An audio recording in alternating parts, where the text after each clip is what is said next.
helping me. And then I've just been told I've been asked to have a 2.5 facilitation, not a lecture. Now I've been told we try to, not to make it a half, but nearer a third. So with all that, my guess is that I'll just go through some highlights. But I really have wanted to be a facilitator, which means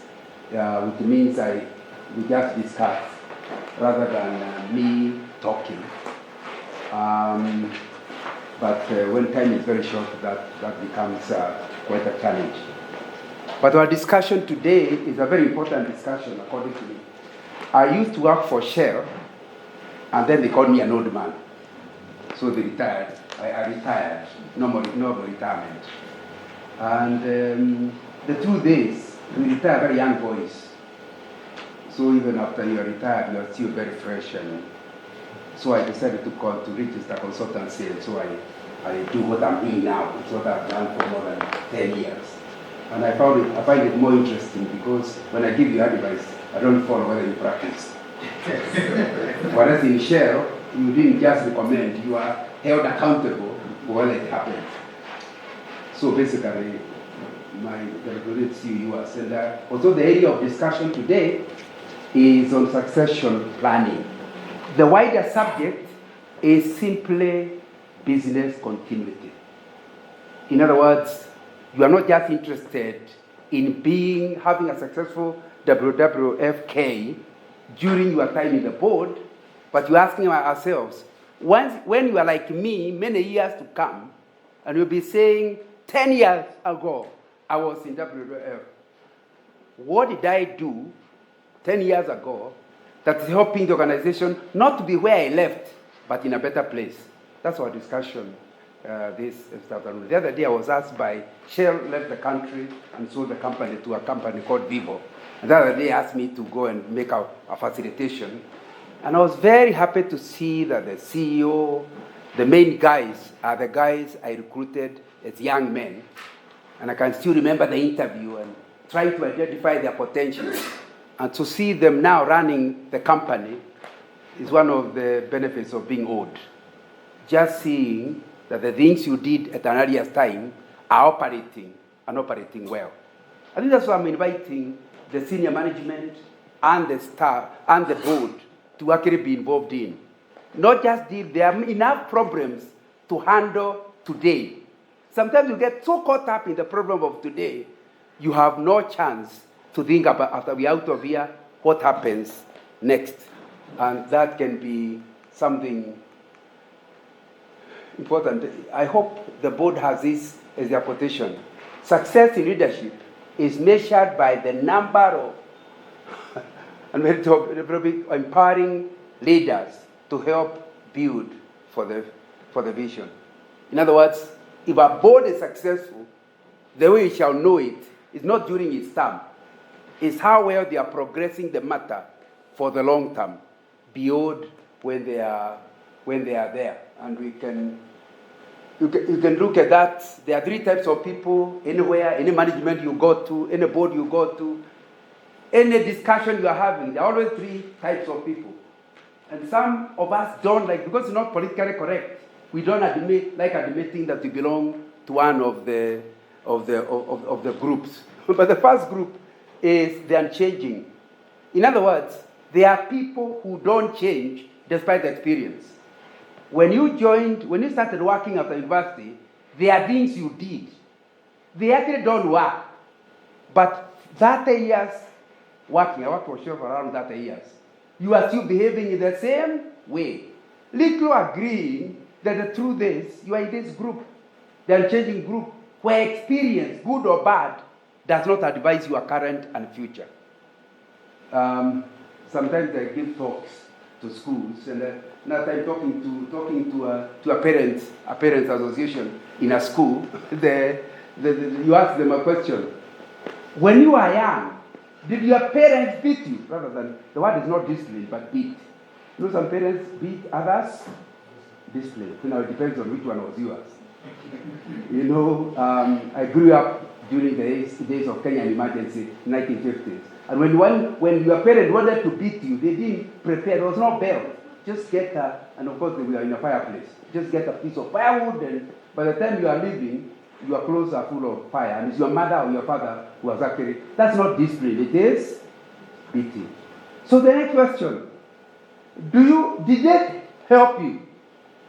Do you think you became a better person because of the wounds you can claim your parents gave you? The answer is, oh no, parents are in agreement. It doesn't work, it didn't help. I was still doing other things, only making sure my parents don't know about it. Third question, do you beat your children? And they'll go, oh yes, oh yes. What does that tell you about the parents? They know it doesn't help, yet they are doing it on their parents. It means they're in the first category. And as a group, that's the thing you need to ask yourself. Are there things WWFK has done over the last 20, 30 years? And if truth be told, it actually doesn't give a lot of benefits to life. I used to be a trustee in our pension fund, and there is, especially for us locals, there is a lot of commitment to investing. I'm sure the chairman knows this subject better than me. Investing in real estate. And I still remember as a trustee with our advisors coming, and they said your percentage of investment for the pension fund in the real estate is more than required. That's where money is saved. It took them the next trustee board meeting to demonstrate to me the return on investment from the real estate, like our pension fund owned COBP House, which is now the Deputy President's office. When you work backwards to the return on investment for the last 15 years, compared with what other streams were, it was bad. But you still feel, but surely. Now, I hope you are getting what I'm driving at. It's possible for management and board to actually continue things the same way, ceteris paribus, all things are constant, the same way, even when evidence is suggesting it is not helping with the vision of the organization. The next group of people are what we call the reactive. Normally we use the term reactive in a negative. So reactive. But now having told you about number one, you can see reactive people are very good people. At least don't be in the first group. Second group are people who learn from experience. If he does something that doesn't work, he never does it again. If he does something it works, he questions it. Why did it actually work? And then learns why it worked. And he is able now to repeat it in a better way into the future. We call them reactive because they learn from experience. They normally say experience is a good teacher. What they forget to tell you is experience is a very expensive teacher. It's a good teacher, but expensive. You have an accident, you learn how to drive slowly. Still remember driving over 40 years ago, driving the car Shell had just bought me. And I'm going at 150, 160. I just want the feel of a young person. You only need one accident to learn. The speed control is not for the police. It's for your own safety. But required. But you see, by the time you're in hospital bed with the legs hung up, experience is a teacher. But it's a very expensive teacher.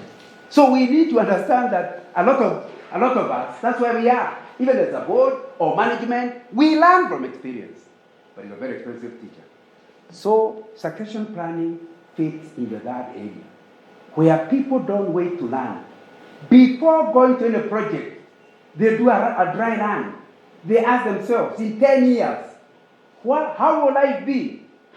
What are likely to happen? What do we want to achieve in 10 years? Question number 2. What are likely barriers that can stop us going there? Question number 3. And what are likely possible aids that can help us reach there? Then you actually work out how it can be done. That means instead of waiting for experience to teach you, you have already seen the problem and the possibility of it happening and work out. Number 1, how to avoid the barrier, either go over it or under it or through it. Number 2, in case, like they say in aviation, the worst case scenario, you are ready for what happens. For example, you take a loan, a family loan. It's foolish if you are really proactive to take that loan and not deal with the issue of what about if I'm unable to pay. My first job was in development banking. And it was just 45 years ago. But I still remember old men coming where we were selling their property, just telling me, young man, I never intended not to pay. But when I took the loan, I did this and this and this. Of course, some bought another one. But I did this and this and this. And then here I am. Now, when I took the loan, it was $500,000. And 45 years ago, that was a lot of money. But now, you people asking me for $3 million. I only took $500,000. Now, the explanation, I learned early, just before I got married, that it's important to be proactive. Look at the possibility you'll be unable to pay. Then ask yourself, if I'm unable to pay, is this a risk I'm willing to take? That's what it means to be a proactive person. You never get into something before you fully calculate what can go wrong and prepare to stop it going wrong, or if it goes wrong, you can live with it. That's really where succession planning comes in. That's what we are really talking about. And that's what I've just been talking about. And I would have, if I had the time, I wanted to spend a lot of time, plus I would have given you opportunity to discuss the possible future of WF. I would have wanted to hear, because you are the ones who know, what are likely barriers to that future. And I would have wanted to say, how can successful plan help deal with each of these barriers? Unfortunately, we don't have the time, but at least have a thought about it. And even as you are in the board, in the meeting, I'm sure there are things about the future you talked about. But you need to go below the second point to find out what are the barriers that can stop you, and then what are you likely to do that could actually stop the barrier. Being from petroleum industry, safety is a big issue. And you must always ask yourself, what is the likelihood of an accident happening? And of course, in the petroleum industry, it's normally huge, and huge losses. So the most important thing proactively is, how can I stop it? But then sometimes you have to assume, in the worst case scenario, it might happen. Do you prepare an ERS, emergency response plan? In other words, after the accident, how can you reduce the impact of the accident? Of course, you have tried your best to stop it. But in the case it happens, like for example, one of the things we did in Shell was to try to do the best to train our drivers not to cause accidents. But in the case of an accident, we went on the Mombasa Road right up to Maraba, because we are delivering fuel to Uganda, picking out hospitals where you have an agreement with the hospital on, if a Shell driver was brought here, don't ask him for money, deal with him, and with a signed document, we'll pay. And you know the difference between the time the guy dying is that waiting to be told whether he can be admitted or not. Maybe the decision is that the guy leaves.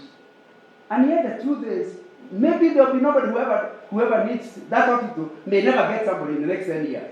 But the fact that you are prepared it means you can actually reduce the impact. That has already happened, but the impact, what can happen, it may determine whether the guy dies or not. I'm using my experience in your area. Maybe you think about what are we talking about, and what does it actually mean? And I'll put a timer so that I can follow my time. I would have wanted us to talk about business continuity, which a bit more. I suppose we can actually pause there and just discuss. Or in other words, even if there's no time to discuss, yes, in groups. I wanted to put you in groups, but now we can allow it a big group. Exactly. Yes. Good. Suggest that okay. That issue about the future of the BWS and what are the barriers? That point there, because I think it's actually a very critical issue, and it's something out of the conversation we were having today within the board, and some work which has been done for us by Mary Lou. We just thought that we can pause there to just hear both from management and from the board what they see as particularly barrier to the future of the WWF and what we can do, because I'm sure there must be something which management can contribute in that area. we as a board are thinking ourselves in terms of what some of those things could be. And it'd be good to hear from the management, apart from the management, who benefited from the discussion this morning. This is not for my ears, it's for yours. So you're not answering any question from me, you're just discussing among yourselves. But it's good to share. And you can comment on any one of the three, I think. I think if nobody wants to start, then I can put words in management's mouth. For me, one of the big ones is around funding. And from the perspective that as an organization which is Kenya-based, we are very reliant on funding from our partner offices, which is very, very specific, project linkages. And the thing which causes me to lose sleep or sleep uncomfortably is if one of the national offices or the partners for other parts of the world decide that they are no longer supporting the project in Kenya and are probably supporting the project in another country. I see that as something very critical. A possible barrier to your future. Yes, yes. So far it's been fine, everything has worked. We've been here as an organization for close to 60 years. We've been a national office for the last 6 years. Yes, yeah. But that risk always exists. And the people who execute the mandate of the organization are the management. And so I suppose I wonder, does it give them similar sleepless nights? Yeah. Over to management.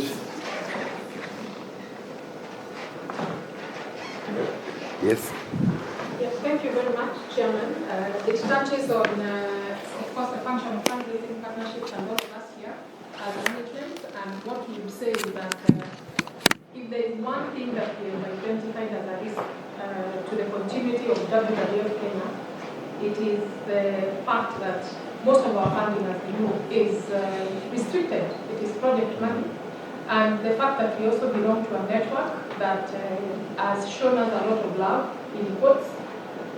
Since we became a national organization, we have been trying to build internal capacity to be able to explore other opportunities, and I'm hoping the next session, which we are presenting, is really asking ourselves and putting to the board some of the things that we have done. So it's not like I want to dilute that, but it keeps us awake. That is one thing that keeps us awake as management, because when we evaluate where the unrestricted funding is coming from, we are trying to ensure that we build a critical mass of Kenyans who start to give. We are trying to ensure that we get corporates on board. Most of their money is, I would say 80% is restricted and 20% is not restricted. So how do we invest that money better? Is there a giving culture? We have asked ourselves a lot of questions, and in the next presentation we will really be sharing some of the things that we think have worked, those that have not worked, and where we think we want to go with it. Okay. So I don't know whether, Chair, that is an enough explanation. It's a conversation, not directed at me. Okay. That's okay. At least you are answering that. Yes. Possible future is WWF to continue realizing its vision 20 years from now. Yes. Possible barrier is pulling the carpet from below your legs and you can't stand again. The third one is the whole process of how do you handle it. According to you, you have already approached Kenyan corporates, you have approached individuals, and some are working, some others are not working, and you'll be presenting further this. Have I summarized correctly? Yeah. But let's hear from somebody else. Yes. Maybe just to go back to the previous slides around unchanging, reactive, and proactive.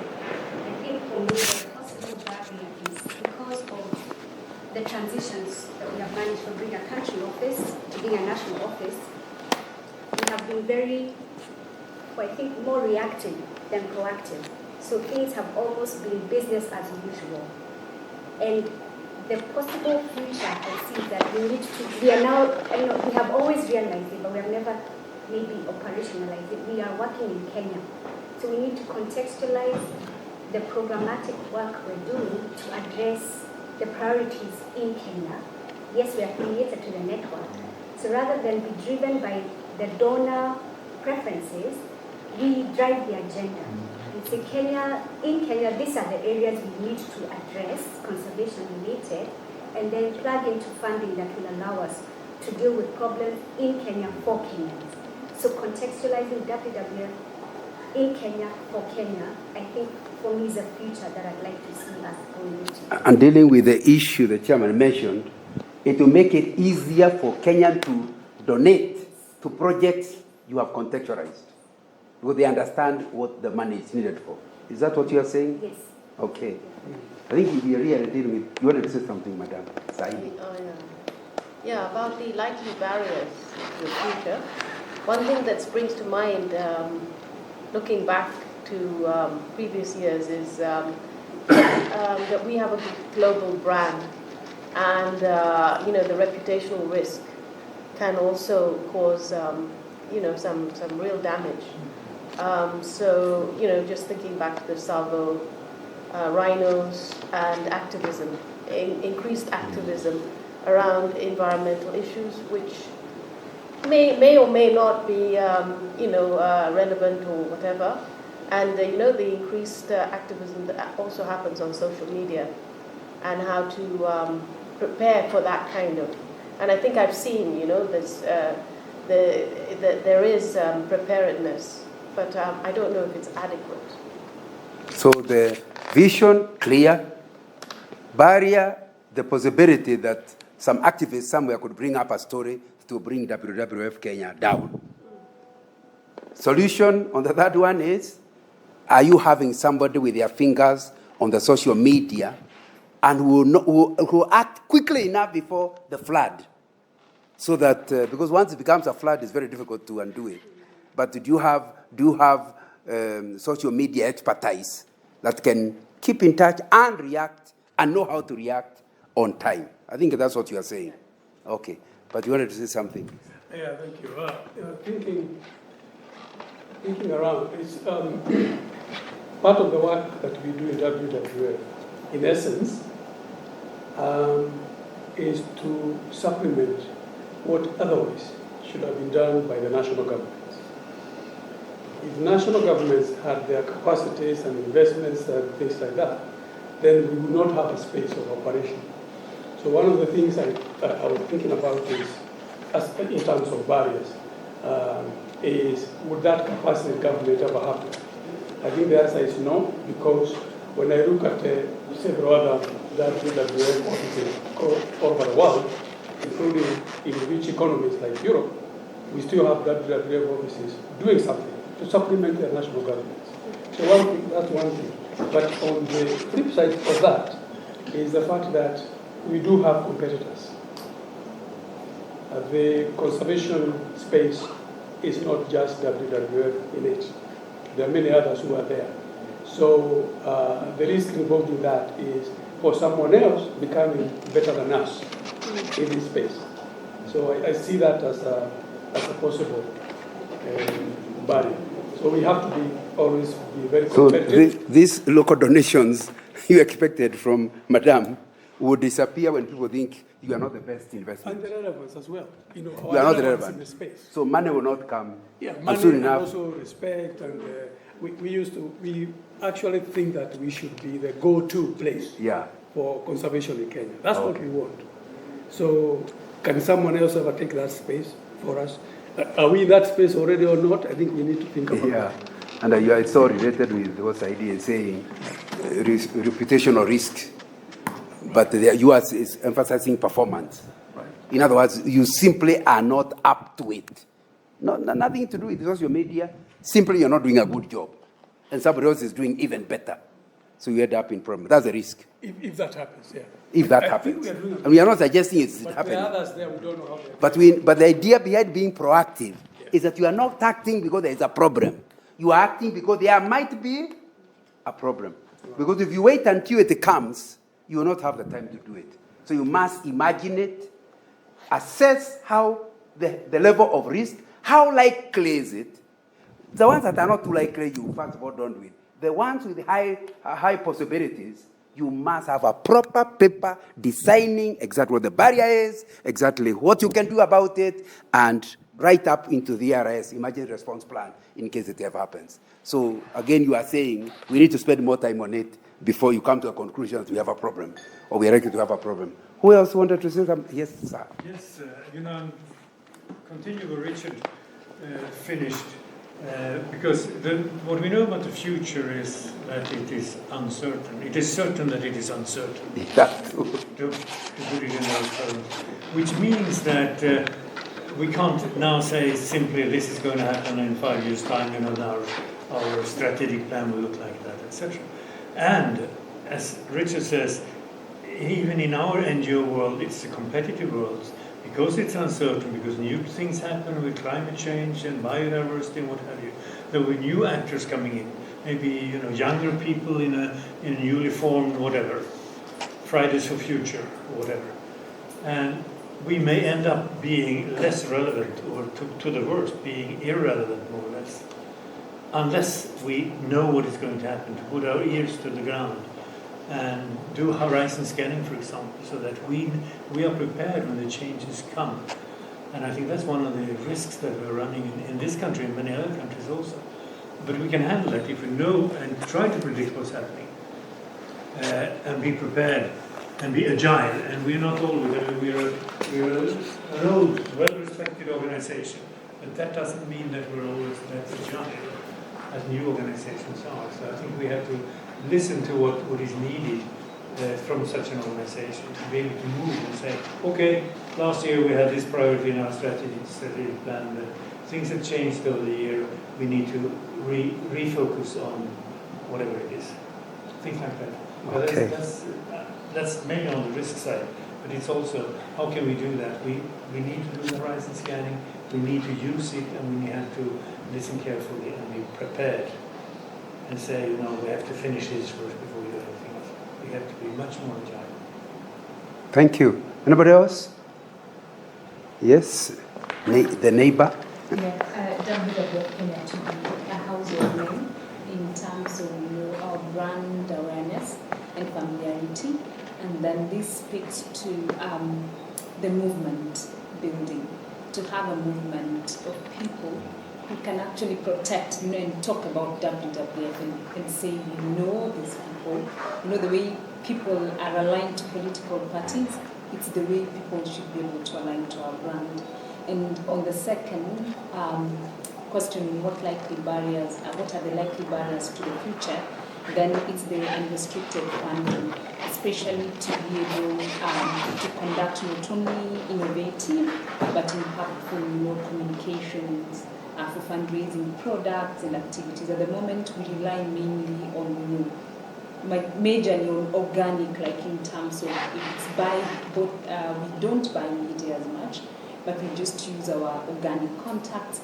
If it's the budget, it's very much communications budget is aligned to the program work. So we are not able to detour and do something outside the box. But we have to align to the project in most cases.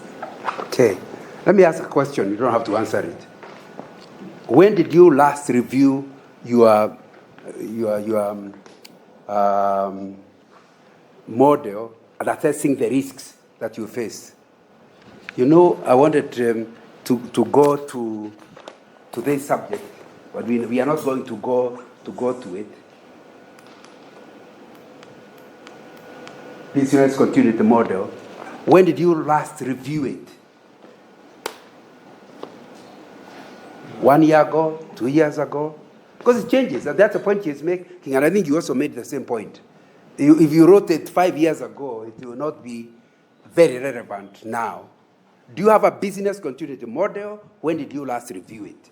Because that's the subject we are discussing. Yeah, because business continuity model means it's a brainstorming thing. Yeah, what are the possible things that could bring the thing down?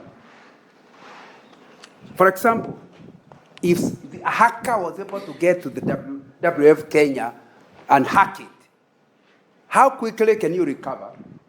What amount of damage would it be? Isn't that a possible, or you think they are not clever enough hackers in Kenya? But now the trouble is hackers can operate from Russia and hack in Kenya. Am I right? Yeah. So those are the things that appear in business modeling. You know, you have had it. Yeah, they normally say if something has happened somewhere else, it's level 1 risk. It could actually happen in yours, isn't it? Have you thought about it? What about if all of you? I know we had a red herring in 2000. I was supplies manager then for Shell for East Africa, and we were told come when 1999 ends, January 2000, all computers will crash. You know, young people here can't believe that nonsense.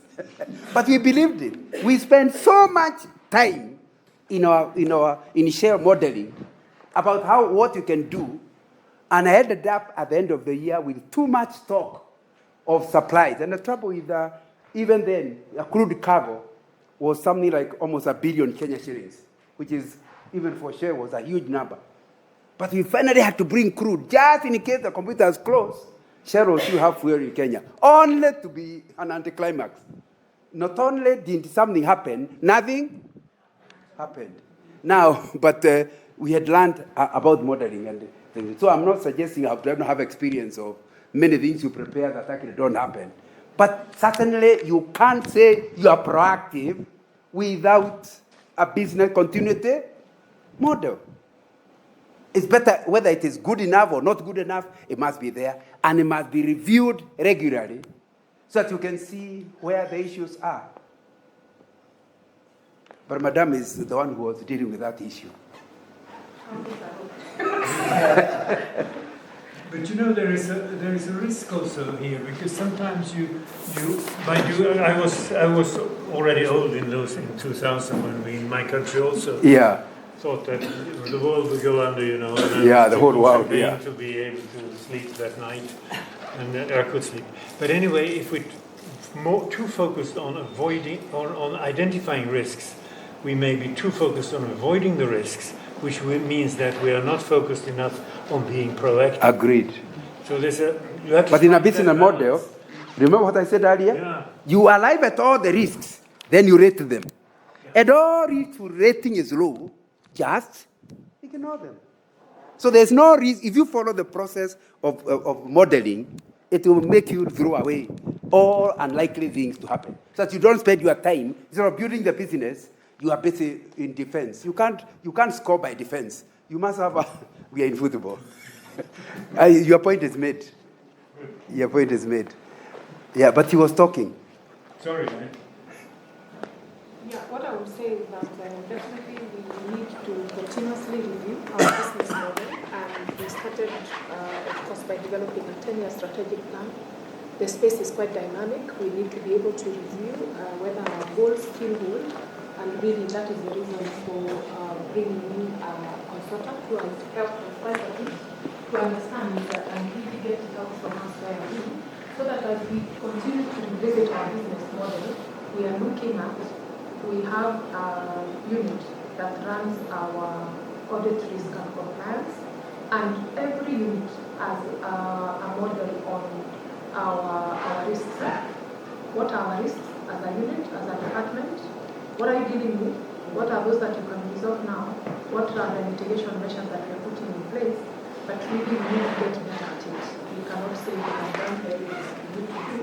We can continue to visit and Okay.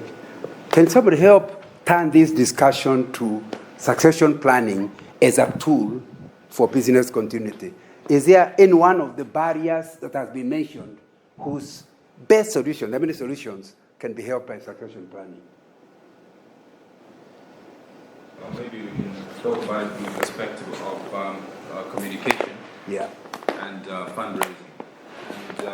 And if the youth is considered to be a factor, not only as a contributor but also as a major stakeholder in conservation in the future, then it's important to not only bring in people who are the youth, but also ensure that your organization understands the youth and how they want to communicate. Generation, what is it being called? Is it Z? New millennials. No, there's a newer one behind it. I'm being told millennials are now too old. Yeah, so whatever they are, I think the point you are making is, if you really are thinking long term, one barrier is the possibility that you disappear with the vision. The young people don't get it. When we were in school, at least my wife was a very active wildlife. It was called Wildlife Club. And she reminds me that the school brought her to Aboseli.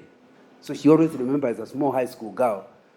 And so from then onwards, we cannot fail to go as a family to a national park because a school teacher somewhere put the idea in my wife. That's a way to spend money. But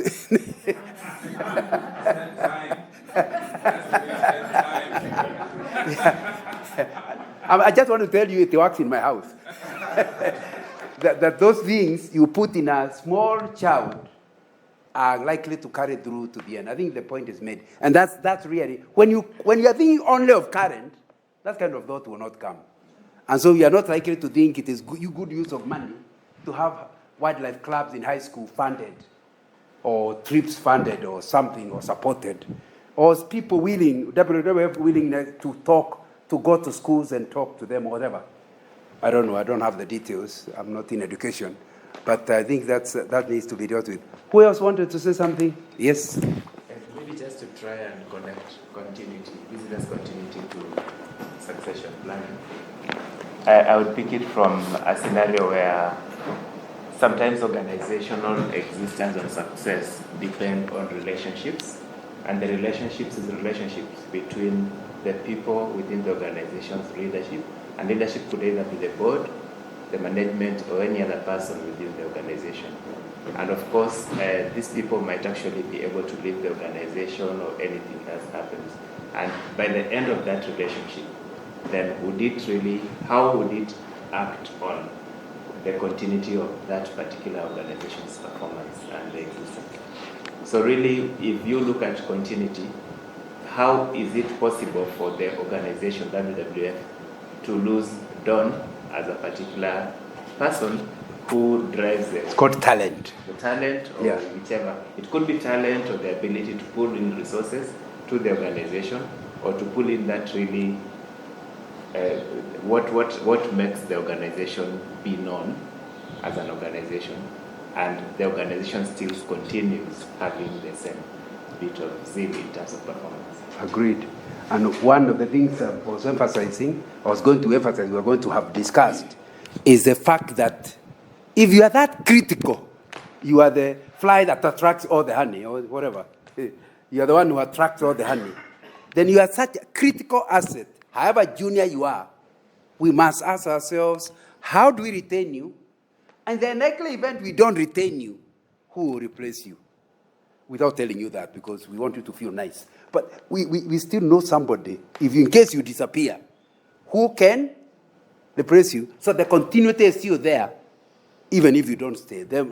Number one is to retain you, but we can't retain you in case your wife has been made the ambassador of Kenya in Japan.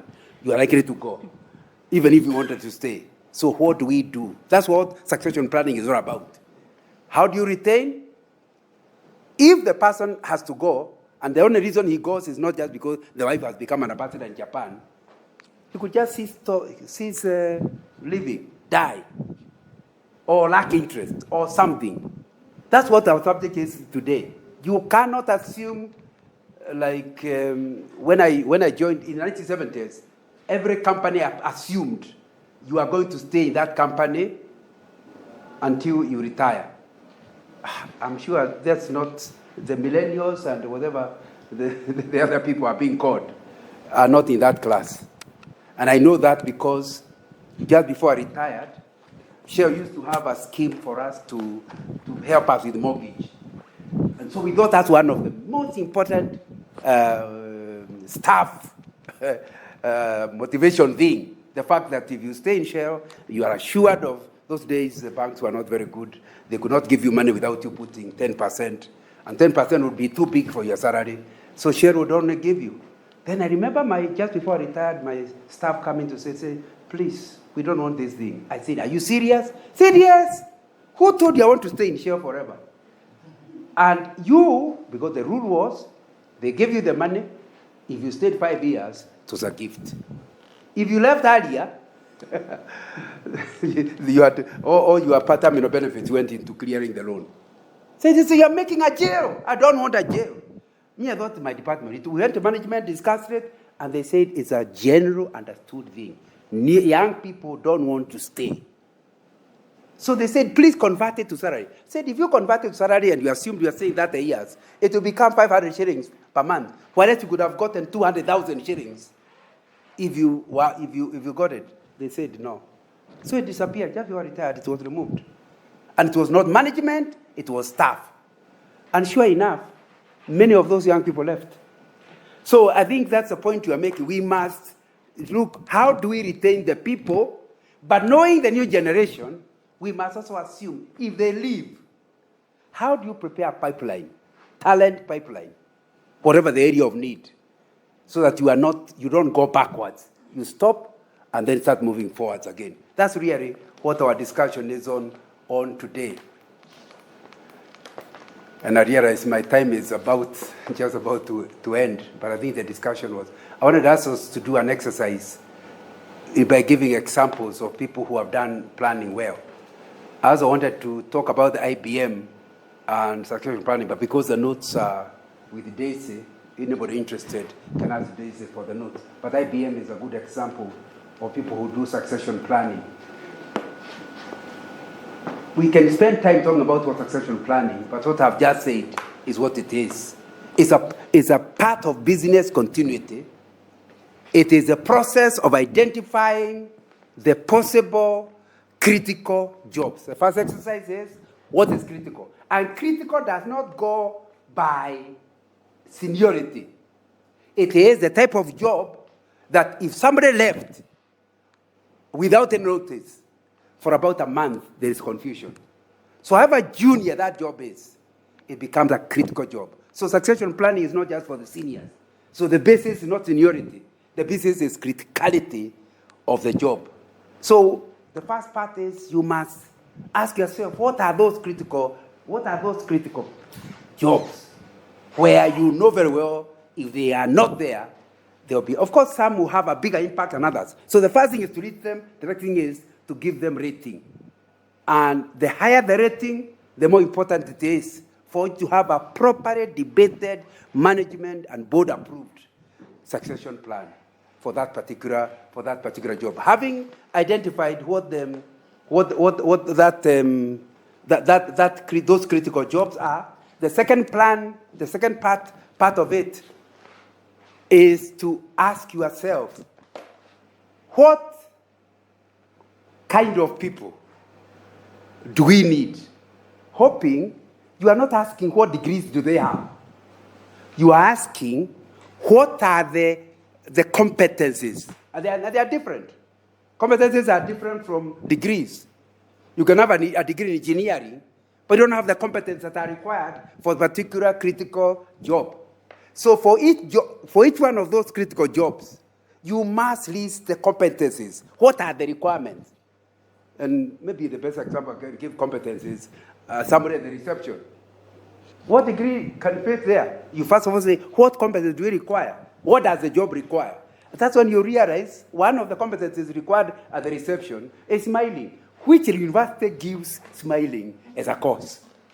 And yet, if you put somebody there with a PhD, but is not able to smile, will the reception work?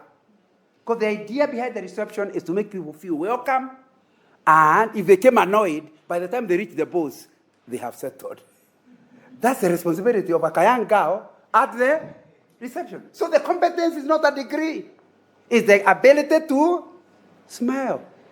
The other one is, and that's a more difficult one, the ability to hide her emotions. In the sense that She had just come to the office. The mother died last night. But because she wants to go to funeral in Western Kenya in 2 weeks' time. In Western Kenya, it doesn't happen quickly. Now, so she knows it is wrong to be asking for leave now. So she's at reception, and the mother died last night. But nobody should know among the clients that her mother has died. That's a very high competence. Very few of us can actually qualify to be receptionists. Because you see, if you become the person where the death of the mother is written on the face, it will affect business. Would you agree with me? Yeah. So if you think the receptionist is a critical job, then you must ask yourself, who are the people? If we lost this one, who are the people who have the ability to smell, ability to hide their emotions? And of course, that doesn't mean they will cry. They will cry later, but not before the customer. The other one is ability to control their anger. You go, I still remember, I used to be the show manager in Kisumu in the 1980s. Regional manager. I still remember there was let me not say which particular race the person was. I had a customer who was very difficult. Comes and insults the receptionist. The next time I appear, the person is crying. And within no time, we are taking the person to hospital because of ulcers. Now, you need to understand that if you are at the reception, people will insult you. They will call you all kinds of things. How do you get to where you have a person with a competence that looks at the person and you say, you dog. You look at the person, you realize a dog normally has 4 legs, you answer 2, and you understand this guy is blind. So it doesn't annoy you. That's a guy requiring sympathy. Now, I'm only giving this an example. That kind of a person. Now, go through every critical job. Look at the competencies. Because if somebody has those competencies, you can train him on the hard skills, and they are going to do the job well. That's what really we're talking about. So once you have identified what the critical jobs are, now you must ask for that. What competencies do those particular jobs require? You know, when I was in the university, I used to think that if you're not talking to people, the best thing is to be a vet, because you see they only deal with the dogs and animals. Until now, later, I'm wiser. I understand no dog ever pays the bills. It's a human being. If you take your dog to a vet, who will pay the bill? A human being. So if you're a vet who doesn't know how to deal with customers, people will be going to the other vet clinic that is run by someone with 1 degree. You have 5 degrees and you're an expert, but you keep annoying people until your clinic closes. You can see that competence that deals with it. So you need to ask yourself, what are those? And that's the second thing that needs to be done. Once you have arrived at the competence, you now go through your people. Who are the criteria candidates? What are their competencies? Because if smiling, for a receptionist, require smiling level 4. But some of us have smiling level 2. So we might be candidates. But that means we have a gap of 2 levels. So you go through the people and find out none of us can ever do a job without a gap. All of us are human, we have gaps.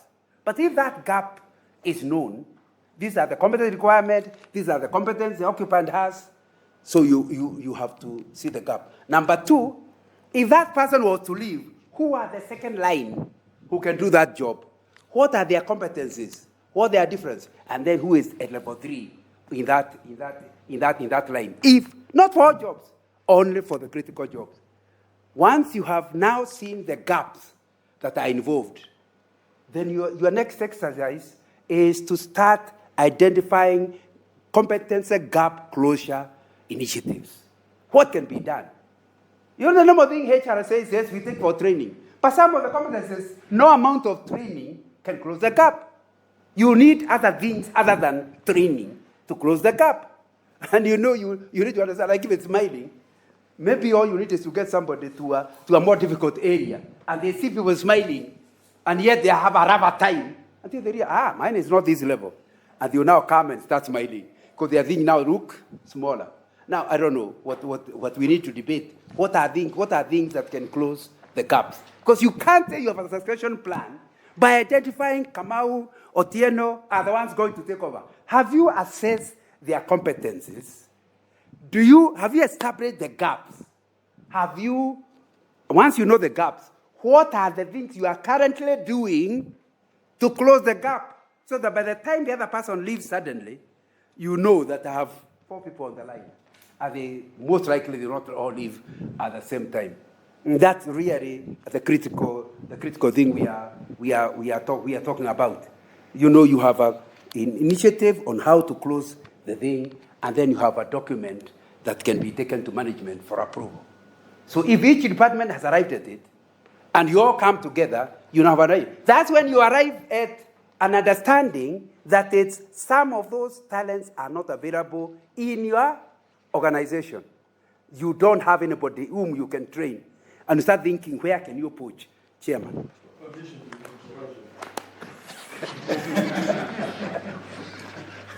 Because, as I say, the focus in succession planning in all organizations always appears to be around people. Yeah. Which is a key area of focus. But I happen to think that that's only one aspect of succession planning. And for me, it has to go beyond people.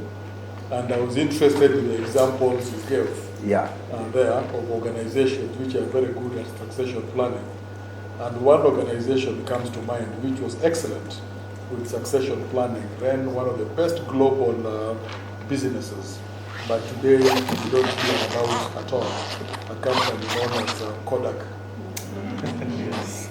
And the lesson, I suppose, from that is the fact that we need to be good at succession planning in a holistic way, from a people perspective, but also from a business model perspective, so that we recognize the changes which are coming in, which could impact our business, do impact our people, and require that we change our business model and also change, obviously, manage the people in an appropriate manner. So, like you can see, that was what I wanted us to discuss at a business continuity, but I skipped it. I skipped it in the sense that really the barriers are not about people. The barriers are maybe technology. You insist on a certain type of technology, and it will just bypass you, like Kodak. I think that's the thing. The other thing, of course, is political continuity. If you can see the direction you are going is going to be a barrier to wildlife, you must ask yourself, when that guy who is looking like he's likely to win, wins, he thinks wildlife conservation is a Muzungu thing. You know what Muzungu is? No. It's because you are a Muzungu. Now, you see that. Yeah. So when you say Muzungu, they are saying this colonialism. How can we as Africans be still colonized in our mind? Now, so if somebody like that takes over, WWF is as good as finished. They will even proscribe you and say those people should leave the country. All those are business continuity issues. And the chairman is saying we need to spend time on that. So if we had dealt with our exercise earlier, all this will come up because the barriers are different. And the solution for them is different. However, one thing that is certain, you have no succession plan if people are not involved. That was a little bit my point, with it being relevant or irrelevant. Yeah. We don't want to be the Kodak of conservation. Yeah, I agree. And that is part of what we should be thinking. Yeah. And that's why I think even if we don't do it today, that exercise still needs to be done. Yeah. So that, and on a serious note, and a whole day allocated to that, so that you have clarity on it. Now, unfortunately, according to my timer, I wanted 6 minutes remaining, and I wanted us to have some kind of, and I have not really, you can see there are many things I wanted to cover. Yeah, I don't think we. So let's now open up to general discussion. What is it you wanted us to cover, even if it's a note and I have not covered it? You raise a question, I can make a comment, you can make a comment, doesn't have to be a question, that about the whole idea behind preparedness. And the assumption is the succession plan for individuals is only a small aspect. And I think I said this during the introduction. The wider thing is a business continuity model that will look at all possible areas that could affect your continuity. But anyway, let me allow you to talk. It can be a question, it can be a comment. We are helping one another. I'm not a lecturer, I'm a facilitator. I have a question related to that. Because Go if ahead. things get difficult, if we are getting less relevant as an organization, Yeah. and we know that, we realize, and we know what we should be doing, and some of our people in the organization, we feel that they are not fit for a purpose for the relocated or redirected organization. How do we handle that? 3 suggestions. Number 1, competency, open up the competency gap analysis to everybody. In other words, not just the critical jobs. That means people who are likely to qualify will be there. And then you are able to see that this person, given the vision of the organization, if you do competence, you will see many people who are maintaining ground. They are likely to ever be promoted, and even now their contribution currently has a problem. It's not enough to simply don't increase their salaries. You need to find an exit plan. Exit plan means you look at their skills, you realize their skills are not needed here, but they're needed somewhere. If you are able to help them get another job, it's even better. Because basically they are not stolen, if I'm understanding you correctly, they simply are square plugs in round holes. And they simply can't go in.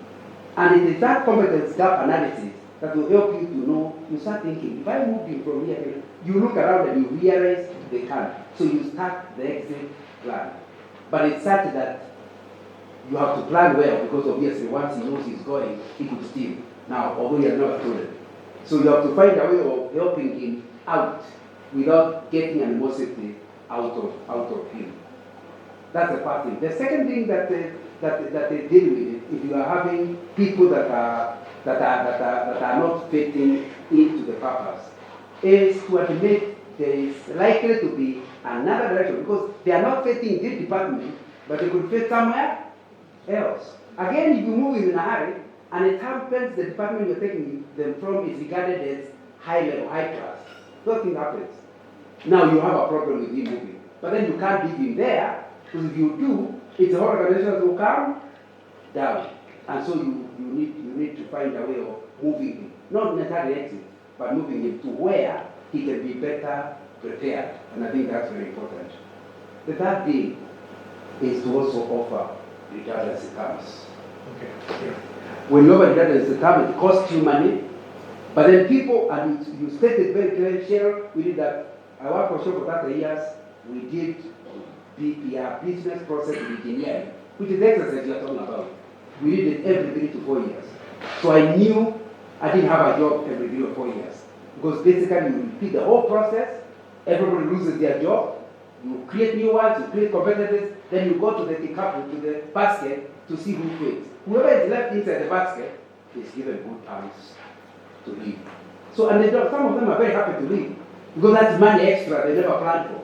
Some of them start businesses and they do very well, so that they are not living with a bad heart. And because it's a system, everybody in Shell knew you are likely to stay longer depends on your competencies and the change things. And those are 3 things that very good. I hope I answered your question. No, that was very good. Yeah. Maybe I can just add that, Please.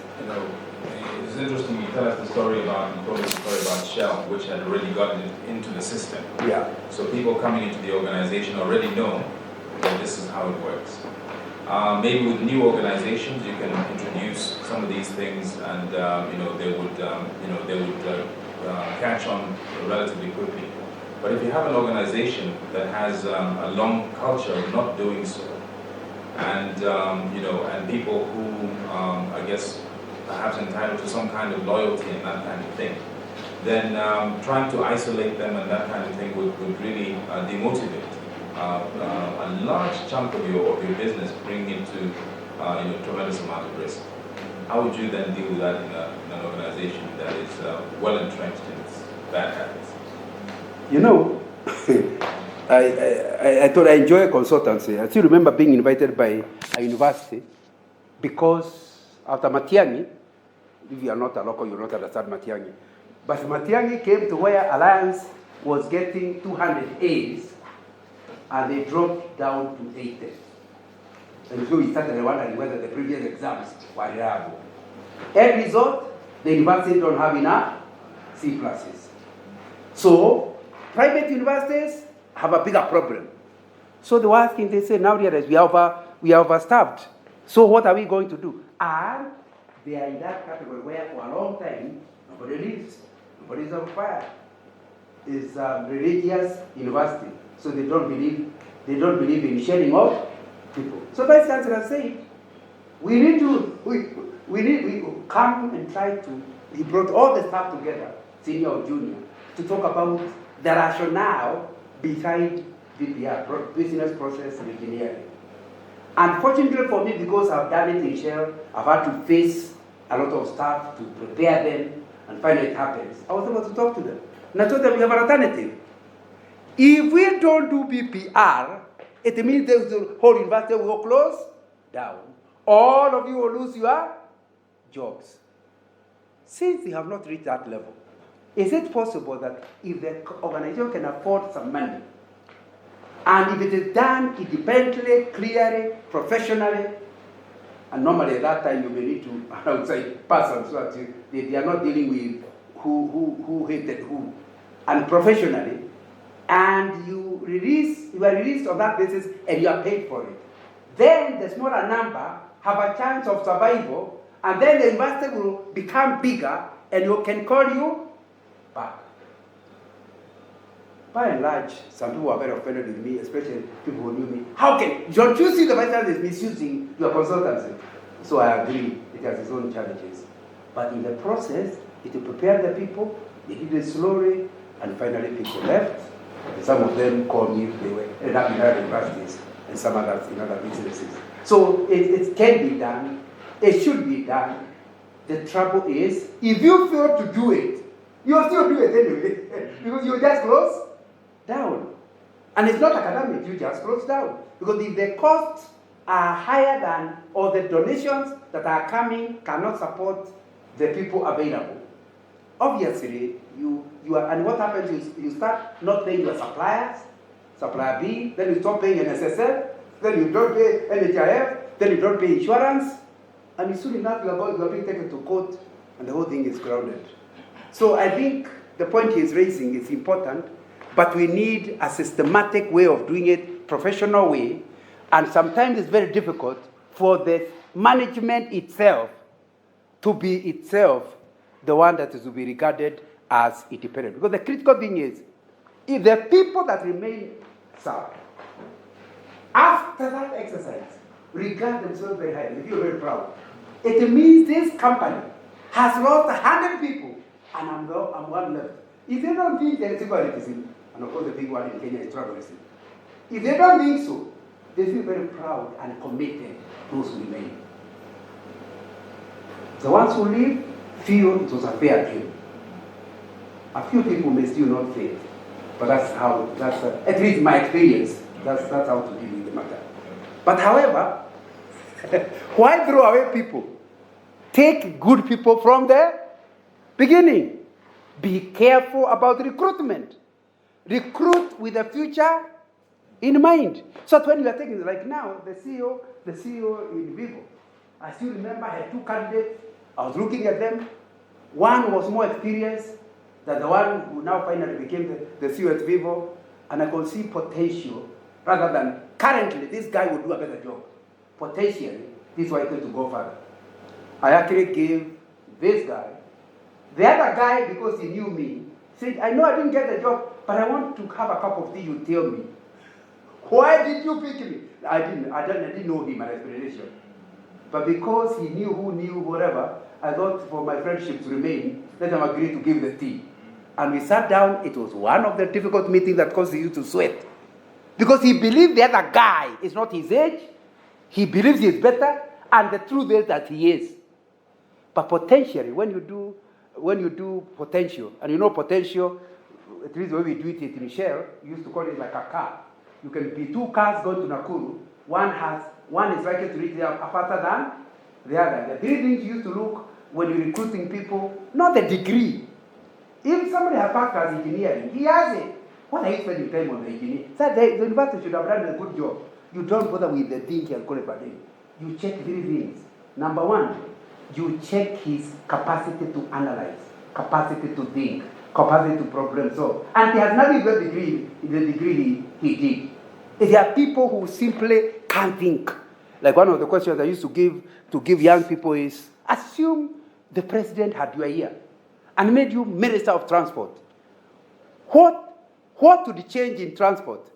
And you find a guy, first-class engineering, tells you about the road. He forgets that transport is not about road. There's aviation, there is water, it never comes up. You give him 15 minutes, he only talks about matatus. You can see his level of thinking has no helicopter, doesn't have the helicopter view. Another guy comes and tells you, before we talk about transport, let me just give you a definition of transport. Donkeys are used in places in Kenya. Okay, I didn't want this, but he is wide enough. And we have to think about what to do about that. We also use public means. Then we come to waters. Are there lakes in Kenya that where we can put water, or we can use water transport? And he goes on. He comes to aviation. How many other places do we need to open so that we can use them? Like now, yesterday, the deputy president opened Kakamega for flights. Now, that's a young man, but you can see where he is going. Now, if you start getting him, you are getting somebody with a high capacity. You can't see him ending up as CEO of Kenya. You see him going to the London office. And you can see it, just a young boy, just by when you talk to him. Instead of asking who is the minister of care of this or that. You know those are questions we used to be asked in the 1970s. These days you can't be asked because they are removed every other day. But in our time, in the 1970s, a permanent secretary was actually permanent. So you had to remember. And you could fail your interview for not remembering the permanent secretary. Now those are not the questions you ask if you are recruiting people for the future. Number 2, once you now can understand this guy has capacity. He can deal with any issues and he can think about it, helicopter view, go to details, he can think about it. You now ask yourself, but does the guy have self-motivation, self-drive? Because there are people who have high capacity, but the trouble with them, they give up very easily. I still remember being in a board, with a board, where we asked the CEO who has an MBA to try to get business in a certain organization. He drove at the gate, and the guy said, "Do you have an appointment?" No. So he was never allowed to see the CEO. And he waited for the next board meeting to tell the board, I could not go. Why? The watchman told me. Of course, you now can guess what happened to him. He was fired. Because obviously, his problem is a good man. But he doesn't have drive. In other words, when he sees a barrier, he finds a good report to the board.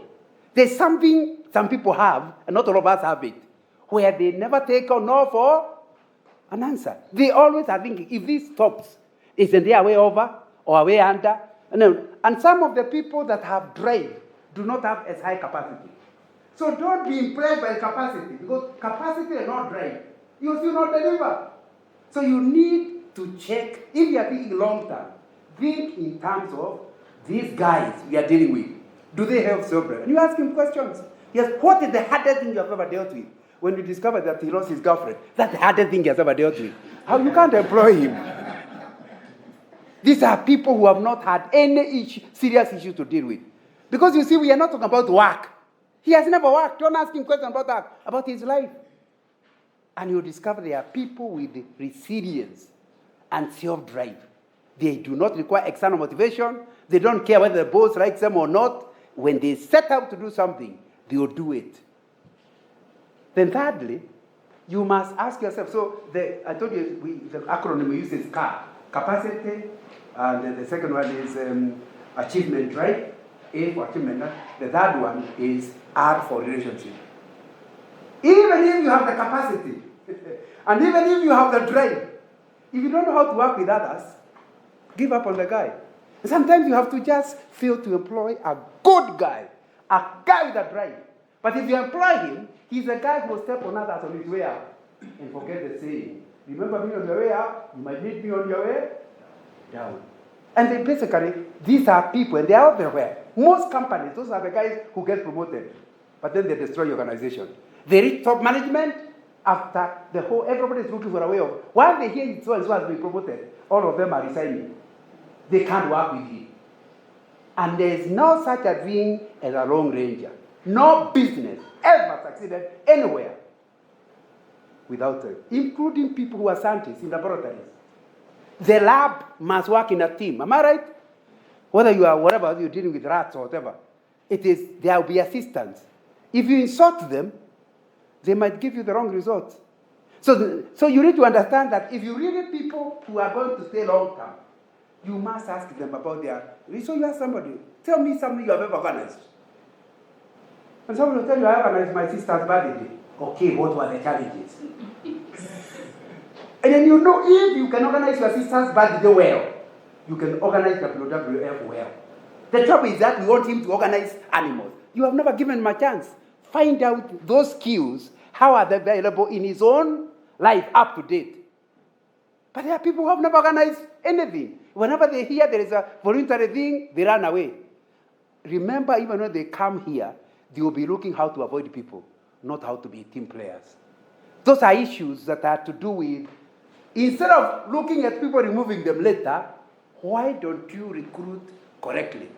People with a helicopter view are likely to be moved and still fit in because they have the attitude and the competencies that can help them fit in different jobs. And anyway, by the time you reach management, what you are trained in is not that critical.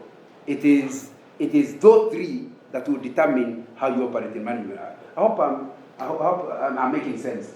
Yeah. Now, my time is up.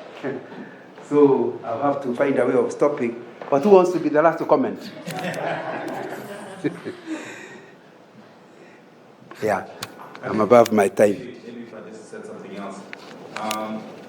Again, maybe what I'm maybe not hearing is that anytime you try to bring in the change, you get a tremendous amount of resistance. And the older an organization, the more of that resistance you will gather. And so it's that resistance that is a challenge to deal with. Yeah, and of course it's a whole subject about change management, and there are three, four things we normally talk about if you are dealing with a change process. Number one, don't start with a change where the agency cannot be seen. In other words, you are changing just for the sake of it. It must be, the staff must know, like I did in that university, what is the agency in a change.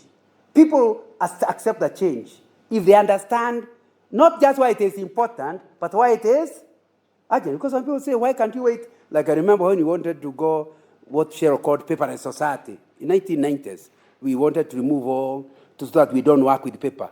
Other people say, why can't you wait until I retire? And people are retiring at 55, so they think, just wait another 5 years. So they must know why now and not tomorrow. Even people who resist, the moment they start understanding why it would happen and how and why it is urgent, you have only cleared step number one. Step number two, look for people who change easily. Identify people who are quick adapters. And of course, the assumption is that the managers know their people. And those are the people you will use to advise the change. Don't just announce the change as a CEO. Let, first of all, get the critical mass of those change agents and let them ask you questions, disagree with you, until it becomes not the CEO's idea, but our idea. The moment it becomes the idea, and they're the people with influence, they're the people who are change agents, you have taken step number two. And it's a very, very important thing, because a lot of us think titles matter. Many people who influence WWF have no title. But every time the CEO announces something, there's somebody that night, there's a Kamuse who has no power. Well, what do you think about what the CEO said? And if that Muse says a certain thing, everybody he has influence on will follow that. And he has no title.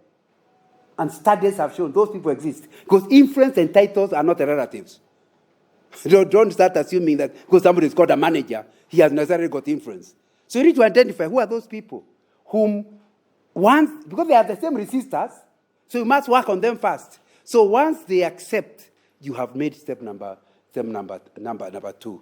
You are now ready to go. Once they have been doing the job of influencing the people, you have now step number 3, which is do not change too slowly and don't change too fast. You must allow the process a reasonable period to allow people who are not quick adapters to actually take the process. And those are, I can go, there are about 7-8 steps, but I wanted to summarize them into 3. I hope I'm answering your question. Yes. Yeah. I was looking for a comment. Who would be the last to give the comment? Not a question. Okay. Sorry? We are not the WWF we are WWF Kenya. You are? Repeat that. We are not the WWF Yeah. We are WWF-Kenya. Okay. I am corrected. No, I'm just saying it's not because you don't know if you want to use that actually. Yeah. Somewhere. Okay. The acronym is WWF-K. Nobody will understand WWF. Okay. Yes. Thank you. Then the last question I wanted to ask you is in this area now, different industries you talk to. In Europe, there is emergence of what is called co-CEO, 2 or 3 people forming a committee to lead. Yeah. Have you seen any in Kenya? No, I haven't dealt with an organization in that area yet. But of course, it may be quick. You know, a few years ago, we did not imagine working from home. COVID came, and within 2 years, now it's normal to work from home. Am I right? So we need to study what they are doing and what their challenges, because we will certainly be doing it in Kenya sooner or later. Okay, I think that's enough. Back to who was the MC? Don, okay. Don, over to you. Thank you for clapping for me for the appointment that I've just been given.